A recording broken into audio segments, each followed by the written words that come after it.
Hello everybody, this is Sheril Singh, AIR 31, CAPF 2019. Today I'm going to talk about PET, the Physical Efficiency Test, and MST, the Medical Standards Test, which is the second and qualifying stage of the selection procedure. I'll talk about my own experience and also about one very peculiar observation as to why do we lose out on so many of our women candidates at this stage of selection. So for women candidates, we have three events listed. Number one is a 100 meters sprint to be completed within 18 seconds. Second is 800 meters long run to be finished within 4 minutes 45 seconds, and a 3 meter long jump for which one gets 3 attempts to finish. The venue for my event was 39th Battalion ITBP Greater Noida. We reported in time. After that, they make you stand in queues according to your roll numbers. Then your documents, identification documents are checked, and your non-essentials are submitted at the gate itself, like your phone and any other thing that's not required inside. Though you can carry your own food material and obviously your essential documents. After that, document verification happened. Document verification is a very, very important thing on that day because it takes up a lot of time. It took around 2 hours to complete that, mainly because a lot of candidates did not have the right documents with them. So I would suggest that you pay extra attention to what the required documents list is and carry enough photocopies of each of the documents. If something is called for an original, take an original. If certain number of photocopies are asked for, still take 2 extra photocopies.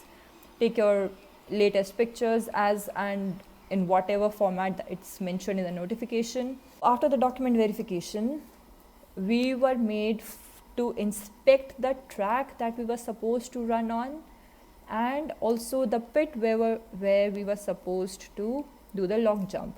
This was done for the satisfaction of every candidate until and unless all the candidates did not say that they were satisfied with the track in the pit. The ITBP personnel did not let us be. So they ask you twice, thrice, are you satisfied? Is this okay? And also the entire procedure, all the 3 events for every candidate were videographed. This was also for the satisfaction of the candidates, and also if some or any candidate has a problem or they hesitate, they do not agree with the result, so the personnel are not to be blamed, nor of any biases, and the video can be checked. And they were very, very cooperative with sharing the videos and whatever the candidates asked for. One thing that they repeatedly said, even the DSCO said, was, we are here to select you, not reject you. After the inspection, every candidate was asked to warm up. We were asked to warm up for as long as we wanted.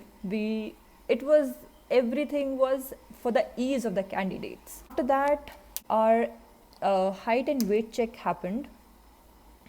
It's for those who did not qualify the height criteria, that's just unfortunate, but for the weight, that's something that you can help yourself with. After the written result is declared, you know that you're going to come up for the PTMST. They give you around somewhere between 1.5 months to 2 months to prepare your own body for the physical standards, as well as if you are overweight, underweight, anything of that sort, so that you can rectify it.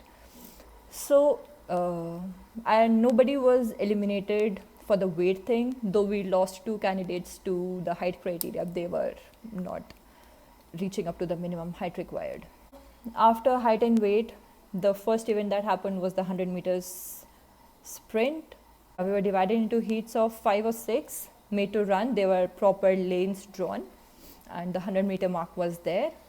We lost how many? We lost 7 of our candidates in the 100 meter run. Then the second event was 800 meters race, and very interestingly, none of the candidates were eliminated in the 800 meters race. That's the good thing.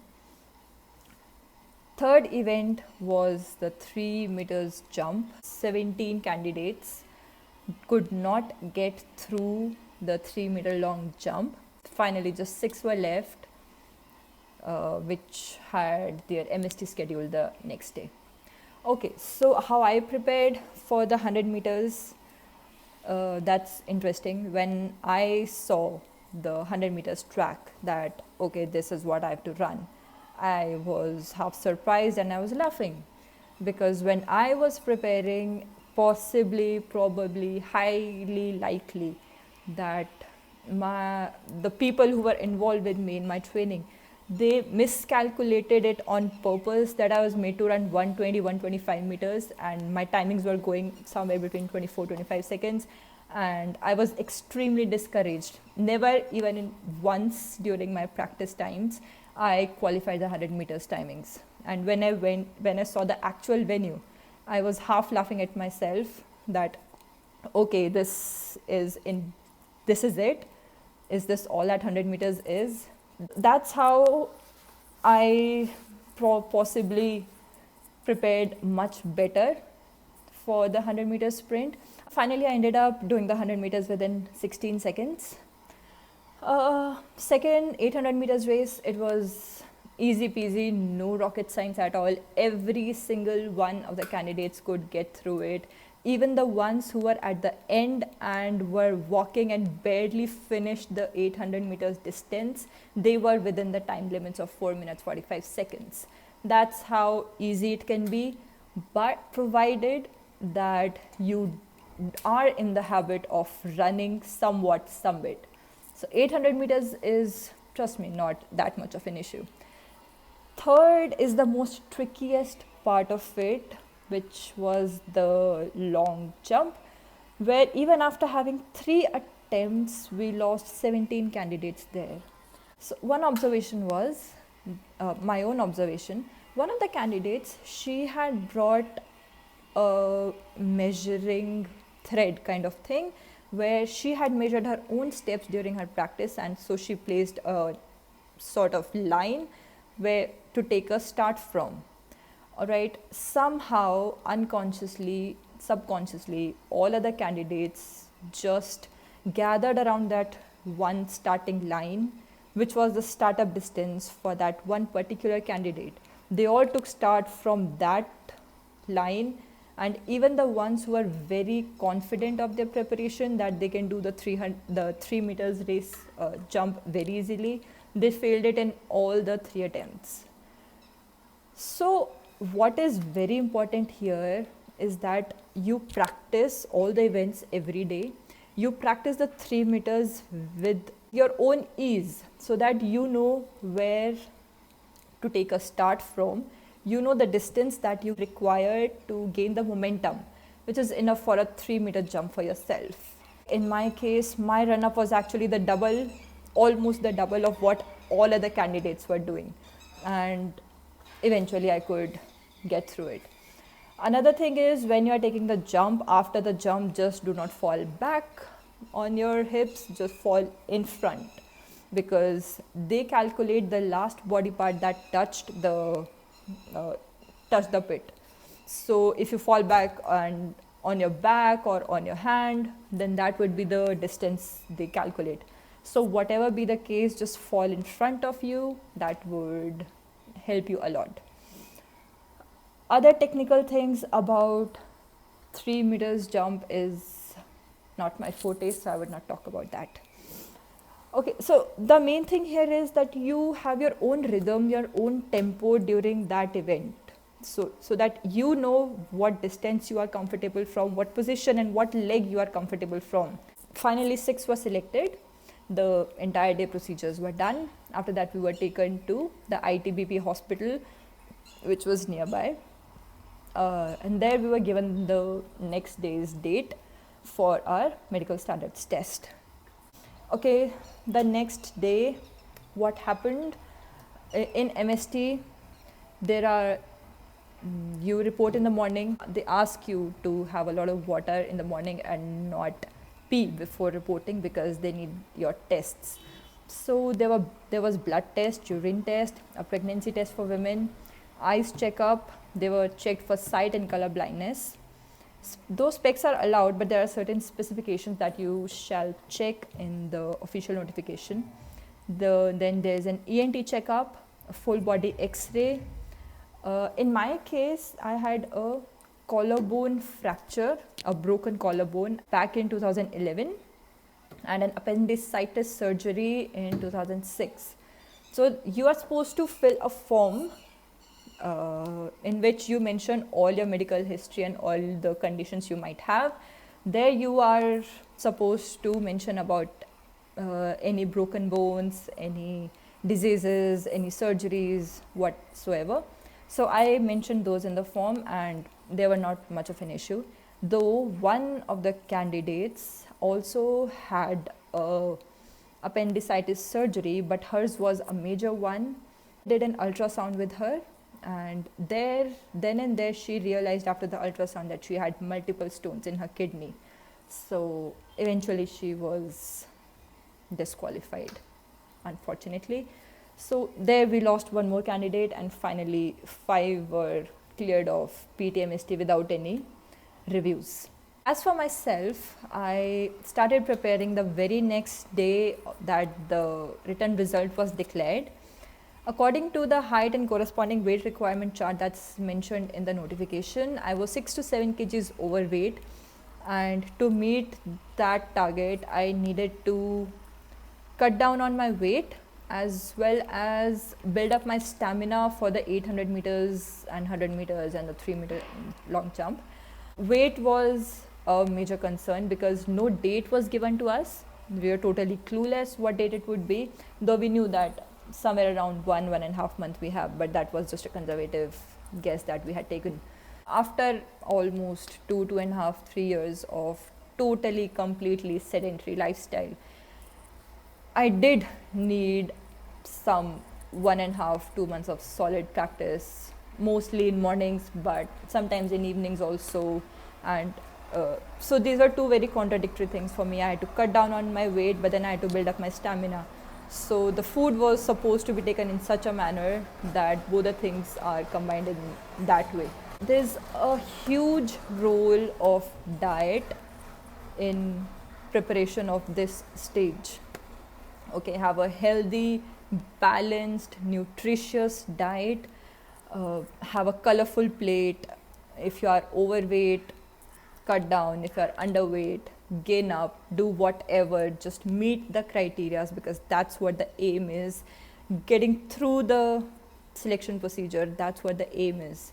Do whatever it takes, because whatever it takes, it will not last for long. Eventually after 2 months it's going to end, and you will be on the better side of the story. Why do a lot of women candidates lose out at this stage is there are a lot of factors, because obviously if we were preparing for the exam, then we were having a sedentary lifestyle. Barely a little percent of us were doing any physical workout. So we were totally at the desk, at the chair, and we were not moving around. We're not playing around. We had little stamina. 30 women candidates reported on the day that I had my exam. I had my PET MST. 5 were finally selected after the MST was done the next day. Similar report was there the very next day. The second batch that appeared for PET, just 6 qualified. Out of 30, there was a reporting of 30 and just 6 got through the PET. One is, I think, we maintain that sedentary lifestyle. I think a huge factor that is there is we need to want it to happen. We need to want to get through this. It is a very great golden opportunity for women who want uniform services, because unlike CDS and AFCAT entries, we do not have specialized number of posts for women. They have open vacancies for everybody. So if one wants a uniform job, then why not this? Why not CAPFs? Take care of your health, take care of your diet, nutrition, all the micronutrients and supplements. Go out, have a run, improve your metabolism, your immunity. That's how you build up your own body for strength and roles of strength which are required for a uniform job. all through the preparation, maintain a healthy balance between rest and exercise, which is very important. And I talk about diet, exercising, regularity, punctuality, and dedication to get through it. If you cannot run, if you are getting tired, increase your stamina day by day by telling your own head. Most of the things, they are in your head. Tell your own head that yesterday I ran this much, today I'll do 50 meters extra or 100 meters extra. Your body is not tired, it's your head that gets tired, that keeps telling you to stop, to take some rest, that you cannot do it, that you might not be made for this. You could get doubtful about yourself, that I might not be the right candidate for this. This is not the place for me. If I'm getting tired now, how will I manage things in the future? In case I get into forces, how will I manage things? You will manage things. You will get through it. Just tell your head that you will get through it. It's there. It's here. Beat your head. Get on the track. Put on your shoes and laces and just ace the PET MST. You all can do it. Thank you.